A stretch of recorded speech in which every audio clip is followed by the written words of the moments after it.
All right, let's get to guest number two. And this man stepped up and was willing to take this slot on a day's notice. And I appreciate him for joining me. He goes by the name of Aric, that's spelled with an Aric, not an E. And he's joining me right now. How's it going, man? Hey, it's going good. How about yourself? I'm doing real good, man.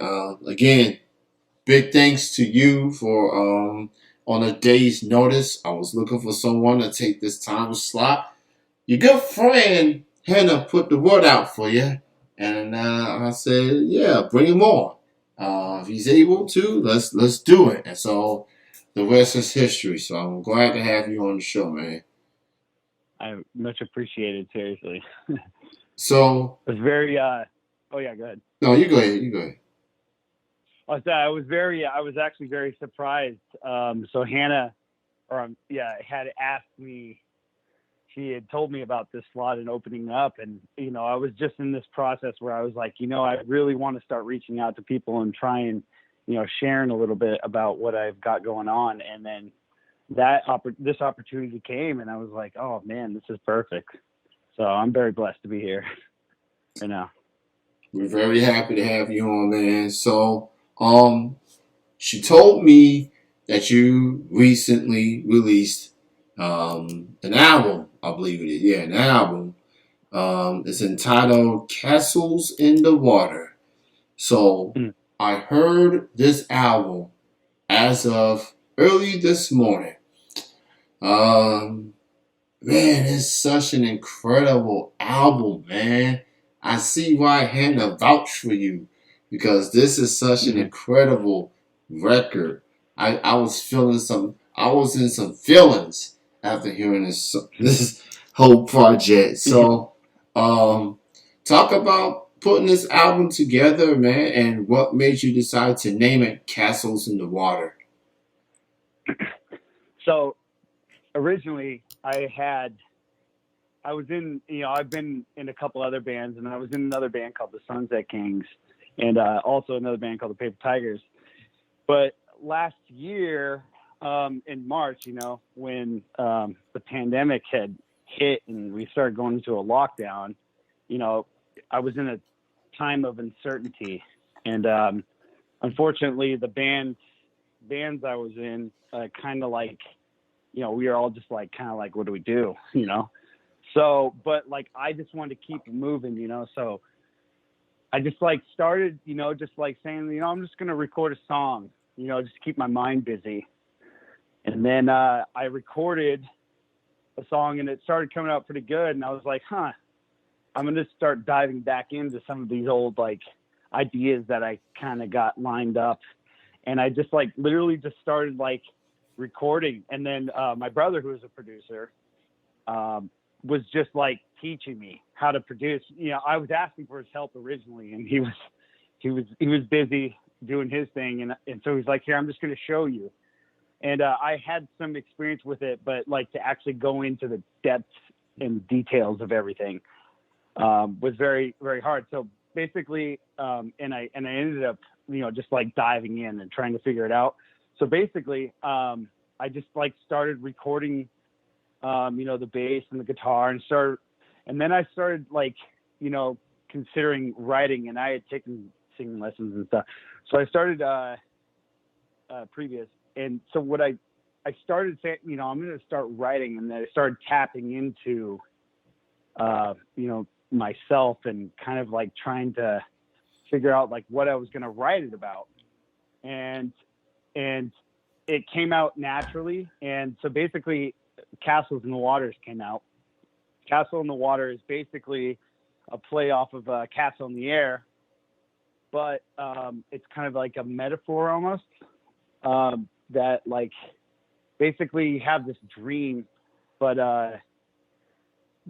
you basically, something in this album talks about it was life changing an event, and it drowns you. So you're basically this castle in the air type of thinker, but all of a sudden you're in the water drowning, So it's like I have like this kind of castle in the water play, and it basically is just it just to boil it down, it's basically, I basically went through a hard time in my life, and I ended up like losing my little brother. And so like dealing with like the grieving process and trying to stay positive and working with it, day to day, just like spawned out all these emotions, like, how to move forward in certain process, with trying to, the world's still turning. So like the album kind of touches in on me reflecting on, my self-destructive moments whenever times were like really hard, and, the people that were there for me helped me get out, and times whenever I was like feeling really, feeling like I had to be strong for like family and friends, and trying to project that outwardly, but at the same time feeling weak inside, and trying to find a compromise within myself, how to figure out how to, rewrite the ship inside, because I had an emptiness inside. So the album kind of touches on all this, and the music kind of supports it in a way, just like trying to, it's dark and it's kind of serious, it's not like a really fun, dancey type of music, so it's like, that's basically what I was just going through when I was writing it. And I was in a pandemic and wanted to keep my mind going, So I recorded all the instruments. I wrote all the lyrics. I produced it myself with the help of my brother. And then somehow 10 songs got completed, and I mastered it myself, and put it out there. Definitely a lot of emphasis on this record. Um, so last year you released the song "To Compromise." So that kind of was like a segue into "Castles in the Water," and just hearing this whole album is definitely a really nice body of work. A lot of perspective on this, and just storytelling that I enjoy. I played a song earlier, and the song I played is actually the title track, "Castles in the Water." And that has to be my favorite song of the whole album. This is, just an incredible record, and you definitely put your heart and soul into this. A lot of emotions running high, and this album turned out really, really good, man. You definitely should be proud of putting this album out and just getting the reaction that you're getting from it. It's an incredible record, man. Yeah, that song "Castles in the Water," like the reason why I named it "Castles in the Water" is because I felt like that song was like the light of the album. You know what I mean? It has like this mystery and wonder, but at the same time, it's like kind of a love song in a way, like not your typical love song, but like it basically is like, just like appreciating, um, everyone has their ups and downs in life, and, you can relate to a lot of people, and especially the ones that are there for you. You know what I mean? So like that song was like, it was an appreciation to, I have my problems and I have to work through, and others have their problems that they have to work through. And I just felt like, when you connect with someone, like with those, it's like very uplifting in a way when times can be bad. And so that I just thought that was like the light of the album, and I really, that's why I named it "Castles in the Water," the self-titled, or after the title, just because like no matter what you go through, you'll have love to get you through, so it's, I'm really happy you appreciated that song, because that song. I wrote that was my one acoustic song on the album, and I felt like you know acoustic song is a good way to really kind of dive into emotion like that. So Yeah, yeah. man, absolutely. So I go to all types of music shows. Just going to these acoustic shows in particular, when you get to really get that feel from the artists, and it definitely just makes it very compelling. There's also some compelling shows that I love going to, and songwriting sessions, and just hear the stories behind the music, and it definitely shows when they get to perform these songs in front of an audience. Small or big, don't matter. Like, people are listening and they're hearing, feeling your emotions, and just Mm. it just came to light. So it's go stream and go buy this album, Castles in the Water by Aric, and that is spelled with an A, not an E. I need to put that out there. Yeah. Aric. Aric is his name. Castles in the Water is the album title. It is available on all digital music platforms. So do yourself a favor. It's a holiday weekend.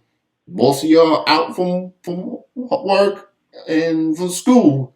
You ain't got nothing else to do, and especially if you feel the need to just stay home, stay safe, whatever it is that you may be, go stream the album, go buy it, go support this guy, man. He's really really talented, man. So go and buy this album, Castles in the Water by Aric. It is available on all digital music platforms.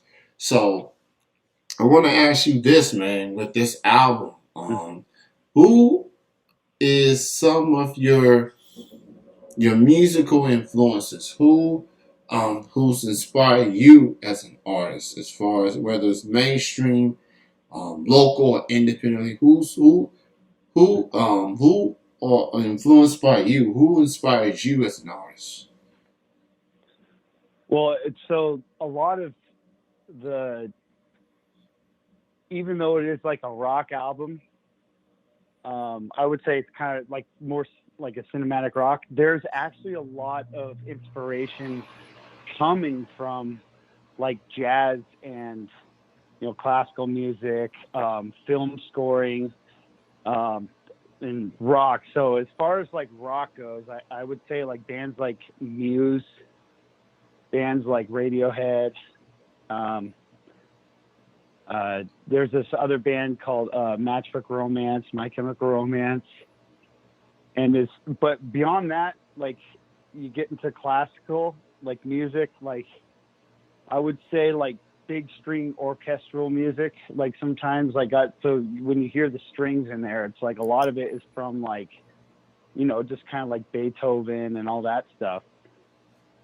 But also like modern, so like the sound of it, like the modern music of today, like just in general. So there's not really like specific bands, more like it's just more like the time of like you have like Spotify and you have all of these different platforms. And back in the day, if you wanted to listen to the music, it was either the radio, you went and bought the record, whatever.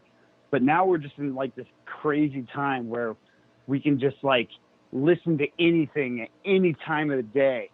And I really, it's not so much like bands that can influence me. It's like literally the fact that I could listen to all different music from all around the world, and I was just hearing what everyone was doing, all the new released music. Didn't matter what genre it was. Could have been, jazz, could have been, um, country even. I mean, it could have been hip hop, it could have been R&B, it could have been heavy metal. It's just like there's like all like little things I was pulling from all these different genres, and I kind of owe that to technology, I would say. So I would say it's more the technology that was influencing what I was doing than the bands themselves. Yeah, yeah. Music has definitely, like anything else in life, just evolves. Back in the '80s and '90s, and long before that, you either hear it through the radio or you gotta actually buy the CD. And um, obviously, we are now living in streaming times, digital Yeah. music streaming times with Spotify, Apple Music, Bandcamp, and all sorts of options that's out there. Um, and some people have feelings about it. Some people still galvanize buying a CD. Um, my parents, especially my dad, they still got vinyls that they got long time ago, back in my back in their 30s and 20s of sorts. Mhm. So Wow. um, look, I still buy a CD here and there. I come to embrace the digital music streaming. I'm a Spotify addict, so every now and Yeah. then I will be I'm at right there with you. home, long day at work, get home, and just put the Spotify on my phone, and just play some music, and just go on with Yeah. my chores and my day. So it's we're definitely living in different times, obviously, but you know, th- Yeah. so it's that's how life works. Like Yeah. you eventually grow from it, and you see more that's out there. Technology does have its flaws, and but every now and then, it's technology is cool. I'm still like a year or two into Yeah. being an Apple and iPhones and all that. I'm on that bandwagon now. Yeah. I'm done with the HP and Microsoft. I'm Team Apple. I took a bite Yeah. of the apple, and yeah, and I'm not, and I'm good with that. I'm really good with that. So, Aric, before I let you go, man. So we know people can buy the album and stream it on the platforms and stuff. But where can people find you on the social media side of things? Where can people find you at? So for social media, let's say for instance, I would recommend if they want to see more of an artful side of me, because you got to look at my Instagram page, because it's not very typical at all. There's like a method to it, and so the Instagram page is Aric underscore music. So it's at Aric ARIC underscore music, and so I do like, I have like a whole, I mean, you just got to check it out. It's a little different, and I'm constantly trying to make it like a work of art in itself. And so if you want to see more artful things, I would say go check out um, uh, Instagram, and then Twitter is at Aric Composition, ARIC Composition. And there it's just more like my thoughts, Mm-hmm. so that's like a different vibe nature. I mean, that's the nature of Twitter, I guess. Yeah. And then Facebook, I think it's Aric underscore music, so same thing as the Instagram. And yeah, I think those are the, i'm I'm kind of doing TikTok. I've been sleeping on TikTok. I probably shouldn't have been, but I'm probably going to get that eventually too, and that's Aric underscore music as well. So those are the four main ones, I guess. Cool, man. Just so you know, as you was talking, I just followed you on Twitter. Oh, and my Twitter handle is at C Broadcasting. Same handle as Instagram. We already follow each other, so and Yeah. and yeah, people definitely gotta check out the IG, the gram. Very Yeah. very artistic. And the album cover. Gotta give props to Yeah. the individual who put that together because it is. So that was actually Hannah's. You know Hannah? That was Mm-hmm. her brother. Mm, That was her brother. Her brother is an incredible artist, like yeah. out of this world. He's actually,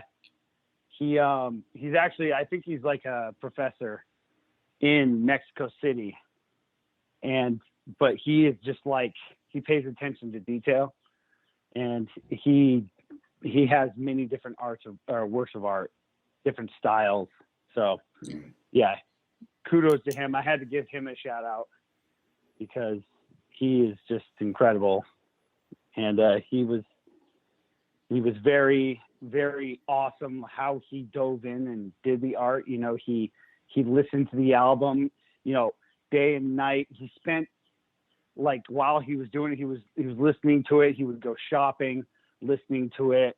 He'd read the lyrics. He'd dive in, and he tried to capture, the essence. So yeah, it's also, I did want to say, if you do check out my Instagram or Twitter, or for the audience, check out my reaction videos, because what I just want to. So I had this like string of like reaction videos I did. What, how like when you review you go into an old folder and you like find old like photos and videos. Yeah. So what I did was I did like a reaction video to me, like videos I'd forgotten about, of me playing music. And it was kind of cool because I kind of looked at it like those old videos like 10 years ago were like messages to myself into the future. And so I got to like look back at my past self, and I got to like critique it. My body has changed. My, the way I speak has even changed. Like everything has changed about me. The way I do things, the quality of that I do things is different, but there's still like the soul is still there. There's an element that lasted 10 years. So like, check out these reaction videos, because I'm like watching them for the first time. I basically saw the thumbnail and I knew what they were, because I vaguely remember recording them, but I just like totally forgot about them. And like they build up over the years, so yeah, it was pretty interesting to see some of those. But if you go check those out on my Instagram, I think you might get a laugh. And then I kind of like talk a little bit about it, and yeah, so I just want to get that out there, because I thought it was kind of an interesting little thing I did. Kind of a spontaneous idea. But yeah. I do like reaction videos. It is very rare that an artist would go back and look at the old stuff, old performances, old material that they've done, and just, that's the beauty of an artist. Like, you can look back and see how far you come, not just as an artist, Yeah. but as a person. So this is definitely one of the rare things that the rare reaction videos you get. You usually get people, like I'm on YouTube. Everybody's on YouTube. You see people react to everything and anything, but they really react to their old stuff. So, so definitely that's worth watching as well. Go check out Aric, man. Go check him out. He's on Instagram. He's on Twitter. He's on Facebook. And go buy and stream and purchase the album Castles in the Water. That's available on all digital music platforms. Great chatting with you, Aric. Again, thank you for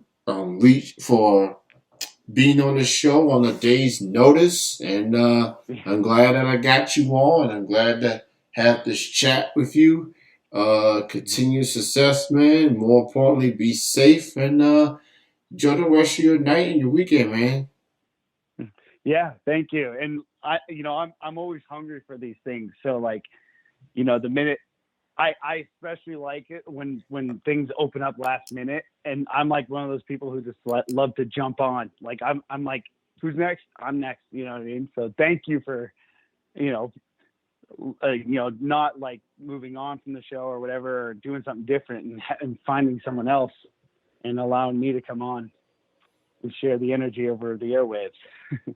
Yeah, man. I'm glad Hannah brought your music to my attention, and I am left with this show very satisfied that he was able to join. And you definitely got a fan in me moving forward, man. So keep it up, man. I look forward to hearing more from you in the future, man. So you take care, be safe, and we'll chat again in the future. Thank you. Yeah, I'm looking forward to it. All right, man. You have a good night. You too. All right, bye bye. Have a good one. Yep. That was Aric, my last interview of the evening.